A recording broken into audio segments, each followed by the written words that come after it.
Y vamos a que nuestro amigo Chanel Liranzo está con nosotros y viene a darnos la actualización jurídica con dos casos que, bueno, están en la primera plana hoy. Buen día, Chanel. Buen día, Bolívar, y a todos los oyentes y los que nos ven. Dos casos bastante importantes y que aquí en el Mañanero le hemos dado fiel seguimiento. Y lo primero, que hay que decirlo, o sea, es exactamente lo que sucedió en el primero de los casos, lo que hemos venido advirtiendo aquí desde nuestra primera intervención. En este proceso, no por adivinanza, sino porque con la buena técnica jurídica entendemos que era lo que procedía, lo que efectivamente sucedió en la audiencia preliminar del caso Jet Set. Me refiero a que se enviara a juicio a los imputados por homicidio involuntario y no por homicidio voluntario, como sostenían algunas partes querellantes de ese proceso. ¿Qué sucedió ayer? Mira, el juez efectivamente dio lectura íntegra a su decisión, en la cual, como habíamos señalado, se iba a dar apertura a juicio, era la única posibilidad. Se envía a juicio a los hermanos Espaillat, también se incluyen como terceros civilmente responsables a múltiples empresas de su grupo y a otras personas que también figuran como socios de la compañía que regentaba el Jet Set. Se inmovilizan fondos para garantizar una posible condenación económica hasta el monto, creo que de 500 millones de pesos, y se envía a juicio de fondo por homicidio involuntario, cuya sanción es de hasta 2 años de prisión. Y era lo que habíamos advertido aquí, porque tal y como argumentó el juez y como establece en su sentencia, no era posible en este caso probar el dolo eventual, o sea que las personas tenían conocimiento e intención y habían aceptado causar la muerte, en este caso, de 236 personas. Chanel, hay dos preguntas en una que le haré en cuanto a este caso. Primero, ¿cuál será el tiempo? Ya vimos todo el proceso y el tiempo que duró esta primera parte. ¿Cuál sería el tiempo ahora para la ejecución en el juicio de fondo? Y segundo, la pregunta que se hace todo el mundo.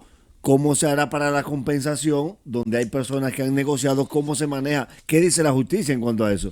Mira, en el primer aspecto hay que esperar que esto vaya primero a la presidencia de la Cámara Penal para que se sortee cuál tribunal unipersonal va a conocer del juicio de fondo. Eso hay unos plazos que van de 30 a 60 días para conocer qué tribunal en específico va a conocer de este proceso, y luego esperamos un proceso que va a estar alrededor de 1 año más o menos en los tribunales. ¿Por qué? Porque por más rápido que se quiera llevar, hay múltiples pruebas testimoniales que ahora sí tienen que practicarse. O sea, ahora vamos a ver eventualmente a Gregory, sobrevivientes y a familiares sobrevivientes siendo no declarando, sino sometiéndose a interrogatorios. O sea, que las partes le pregunten y demás, que eso obviamente extiende un poquito más el tema. Y tú también señalabas el tema de lo económico. Primero, respecto a todas aquellas personas que en su derecho ya han acordado una compensación, no son parte de este proceso y no interesan a los fines del juicio de fondo, y tampoco marcan una pauta de lo que va a dictar el tribunal. El tribunal es soberano para evaluar cada una de esas pérdidas familiares. Lo que sí es que tenemos que ver cuál va a ser el criterio de ese tribunal, si va a ser un criterio unitario de querer valorar las vidas quizá de manera grupal, para hacerlo quizá de la forma más justa a los ojos de la sociedad, o si va a analizar caso por caso cada una de esas pérdidas, porque evidentemente, y aunque suena un poco mercurial, no es lo mismo la vida mía a los 36 años que la vida de una persona probablemente en las postrimerías a los 80 y pico, su pico productivo. Todo eso puede, y creo que también es un aspecto que vamos a ver ahora en el juicio de fondo. Ayer se hicieron varios debates en X, en Twitter, sobre usted mencionó que iba a un juzgado unipersonal. Así Algunos es. juristas mencionaban en X que podría ser un tribunal colegiado. ¿Cuál es la diferencia para el que no sabe y a qué va cada uno? Los tribunales colegiados es por un tema de mayor peso. ¿Por qué? Porque conocen de procesos penales que son más graves. Por ejemplo, si es un caso de homicidio voluntario, como las condenas pueden ser hasta de 20 años, lo conoce un tribunal colegiado que va a estar compuesto por no menos de 3 jueces. O sea, tu suerte en el proceso la van a decidir 3 o más jueces. Sin ¿Debe embargo, ser unánime la decisión? No. Puede ser por 2-1. puede ser por mayoría, exacto. Ok, gracias. Sin embargo, en los casos de jueces unipersonales, como dice el propio nombre, es solamente un juez o jueza quien va a conocer de tu proceso. Y este es el caso de este proceso. ¿Por qué? Porque estamos ante un tipo penal de homicidio involuntario cuyas sanciones no se consideran graves porque van de 3 meses a 2 años. Y partiendo de eso, de que finalmente fue homicidio involuntario, entiendo que debe haber en muchos casos de personas como esas que tú dices que estuvieron dentro de un interrogatorio que estarían dispuestas a apelar. ¿De alguna manera pudiese continuar este proceso en base a que no están de acuerdo y queremos apelar en base a esa decisión? El auto de apertura a juicio no es apelable. Lo que sí ellos pueden es rebatir nuevamente en el fondo, tratando de que se varíe la calificación jurídica. ¿La calificación jurídica se puede variar en cualquier momento? Se puede variar en el fondo, En el fondo. antes de dictar decisión y siempre y cuando no se haga ni de manera arbitraria ni sorpresiva, dándole la oportunidad a las defensas de responder a eso. Ahora, lo mismo que he reiterado desde el inicio que hemos hablado de este tema, yo veo eso algo como muy poco probable. La decisión creo que es bastante motivada en cuanto a la no apreciación del dolo eventual, y vuelvo y repito, lo dijo el Ministerio Público y se lo he dicho a Bolívar aquí y fuera de cámara. Ahí es un tema de nuestro sistema legislativo. Nosotros no teníamos las piezas para responder jurídicamente a un hecho tan grave como este de imprudencia. Usted pudo leer a Julio Curi. Julio Curi, ¿lo pudo leer? Lo vi. Primero, a Julio, que lo estimo, él respondió primero por lo que había escuchado y él lo dijo, porque él no había leído la decisión. Y creo que la decisión sí analiza los precedentes de la Suprema Corte de Justicia, que es que no encajan en este proceso, y fue lo que dijo el juez. Los precedentes de dolo eventual que teníamos incluían casos de una persona disparando a una multitud. Ahí, aunque tú no quieras impactar a una persona en específico, es muy probable y tú estás asumiendo la posibilidad de que uno de tus disparos le dé a una de esas personas. Este caso es muy distinto, y este caso tiene ese elemento tan importante que hemos señalado, y es que una de las propias partes imputadas estaba en el lugar de los hechos. Entonces, ¿cómo tú me pruebas jurídicamente que esa persona tenía no solamente el conocimiento de que eso podía pasar, sino que tenía la intención de que eso efectivamente sucediera y le sucediera a ella? O sea, eso lo valora efectivamente el juez de la instrucción en este caso, para desechar el dolo eventual y hablar de algo que estuvimos hablando aquí y que publiqué en uno de mis artículos sobre la culpa consciente o la negligencia grave. Maestro, por favor, arrójeme luz en esta parte. Cada vez que nosotros hablamos de las víctimas, el 95% siempre piensa en los fallecidos, pero hay muchas personas con traumas, hay muchas personas que no solo tienen lesiones, sino que eso, como eran líderes de familia, le impidió el pago de colegio, el estilo de vida y todo eso. ¿Por qué no se toma en cuenta eso y cómo sería esa compensación? Mira, muy, muy importante tu pregunta y comentario, Nagüero, porque se envió a juicio de fondo no solamente por homicidio involuntario, también por golpes y heridas involuntarias. Hay muchas víctimas que están identificadas en el proceso que las personas no fallecieron y que ellas mismas están reclamando porque recibieron graves heridas, porque tuvieron múltiples fracturas, porque han estado inmovilizadas por un gran periodo de tiempo, y esas personas también tienen el derecho a ser indemnizadas, y creo que tienen todos los elementos para reclamar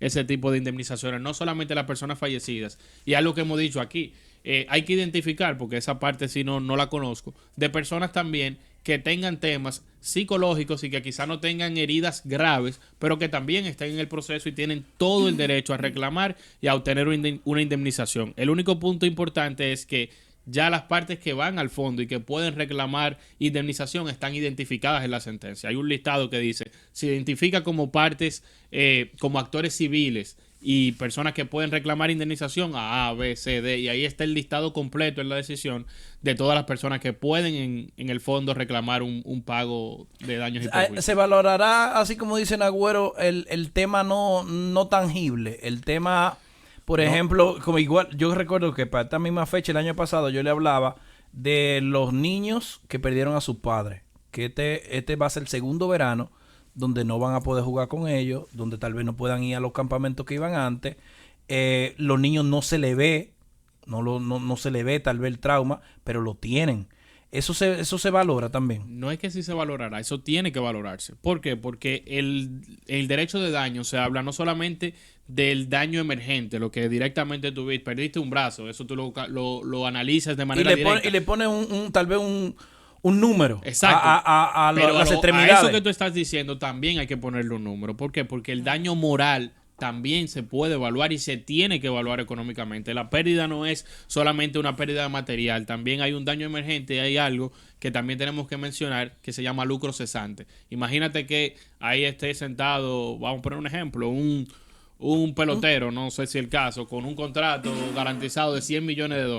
A esa persona hay que hablarle de eso que dejó de percibir fruto de este hecho. Esto seguirá siendo entonces un proceso largo, porque eso que él acaba de mencionar, de los que hay que probar todos estos daños todo eso tiene que hacerse morales, ahora en el proceso de juicio de fondo. Esa indemnización de más de 500 millones, ¿se va a utilizar para eso? ¿Qué va a pasar entonces con los bienes que están congelados? ¿Cómo se va a manejar a nivel económico y administrativo para repartir este dinero para resarcir ese daño?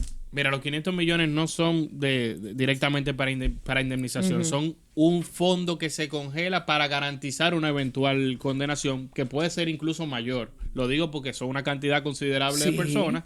Lo que pasa es que ese fue el número que dieron y congelaron múltiples bienes.